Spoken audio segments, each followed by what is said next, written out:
World History Show, and joining us today is our special guest, Morgan Harper, who is here to talk about her journey to Africa. Her main research there was to see what role women play. So Morgan, what was your first reaction to how the women were treated there? Well, Rachel, I was for the most part completely horrified. They are treated with no respect. Women make up a huge part of workers in Africa, but get no reward. They end up working twice as long as men, but only earn 1/10 as much. They are the ones that make 80% of the food in Africa. That does sound very depressing. All the women, mothers and wives, can imagine how upset they would be if they worked so hard, but got little, if any, credit, leaving the men with the recognition. Yes, exactly. Most of the workers were women, but it has been explained by many of them that their ideas are not voiced. They described the little power they had and how they had no way to express their new ideas that may have improved the industry altogether. That has been a problem even in the United States. I mean, last year was the first year a woman even ran in the presidential election. To see the idea of men overruling women to a completely new level in Africa is very sad to see. I know it is sad. Even in Africa, less than 5% of media decision makers, like producers, managers, and owners, are women. But this is just the start to the sexism that goes on in Africa.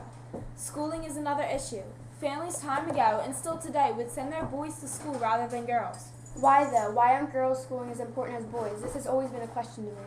Well, Rachel, families believe that the girls would become independent after schooling, meaning they would no longer care for the things they would normally do, such as their husband's needs, their household, and the children.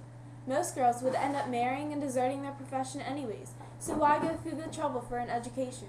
I guess this sounds true, but still unreasonable. I would want my children, male or female, to get the same education to prosper, but I suppose it is America compared to Africa. Yes, that does make a huge difference. The dropout rates are also higher in most African countries today for female than male. What about the marriages? I have heard some bad things about them too. Could you further explain? Of course. I saw while I was down there that many female children, although not legally, are married off so their parents would have one less mouth to feed, which I feel to be heartbreaking. Oh, that is just so disappointing. And also, I know some weddings unfortunately are traditional but not legal, meaning the woman cannot claim rights to their husband's financial property in a death or divorce.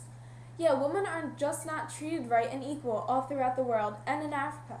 They provide food, nutrition, water, health, education, and much more to a great extent, but are still constrained legally and socially. Currently in South Africa is 52% female, but their existence in local, regional, and national government posts range from 20% to about 40%. Women are collectively asking if we are the ones who carry water for drinking, collect firewood for cooking, and care for the young, old, sick, and dying, then why don't we have an equal voice in making decisions about government policies and projects that affect our lives, our communities, and our country? I agree completely, Morgan. They do so much work but do not have a voice in society. But tell me, what was the number one thing that shocked you the most? Honestly, I was taken back by the number of rapes that occurred in Africa. South Africa alone is the second most raped country in the world, with 52,000 people being raped annually. 1 in 4 South African men have admitted to raping at least one woman, and in some cases many women. The program named Gender Links, along with GAP, runs sessions of how real men don't hit women. Rape is one of the biggest issues going on today around the world, but mostly in Africa. Terrible, terrible things are happening in this world. And now here's a video of a woman who is only 24 years old. This video is of a couple years ago, but these things still happen today.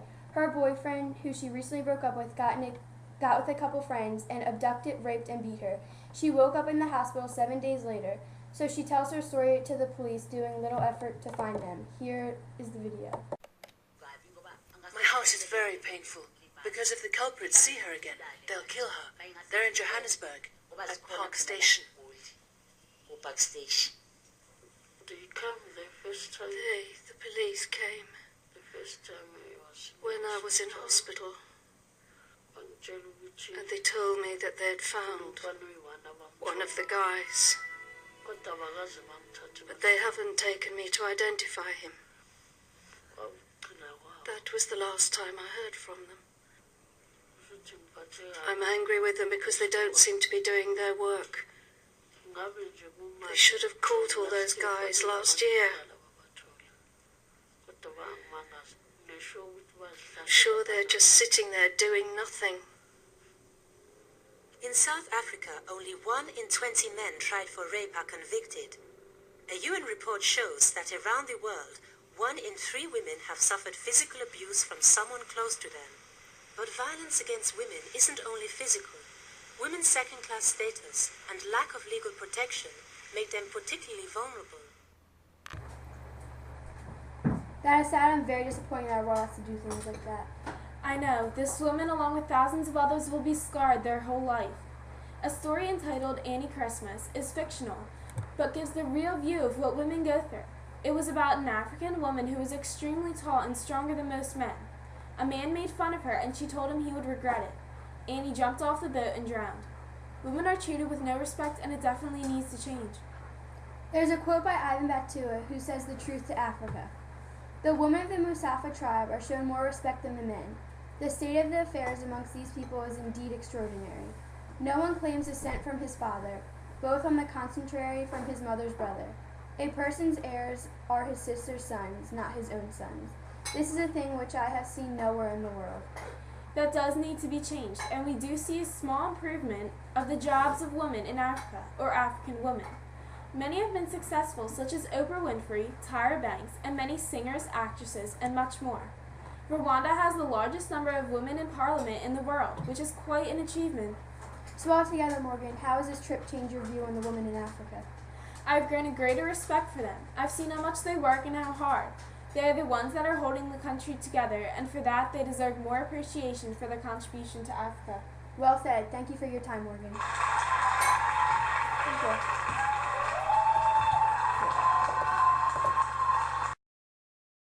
I was here to talk about Good afternoon. You're starting too early. No, I'm not.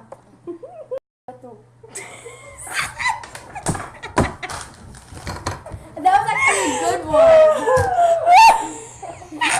Stop, boy. I see you laughing though.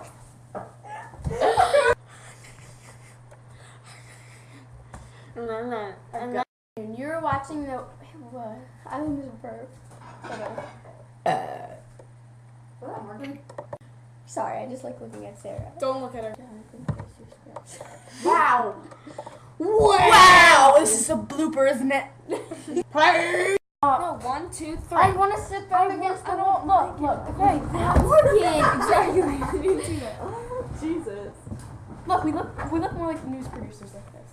Oh wait, this is not the video. Women make up a huge part of... Really, Morgan? I knew you were gonna do that. Who is here to talk about her journey to Africa.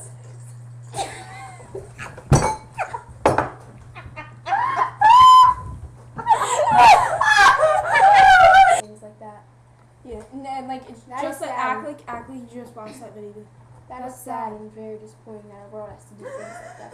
I know. That's very disappointing! Hi, my name is Morgan Harper. Like you mouth it, not Oh, okay, ready? Wait, Hi. where are you going? Hi, my name is Morgan Harper, and I like to eat dogs. Just kidding. Morgan, out!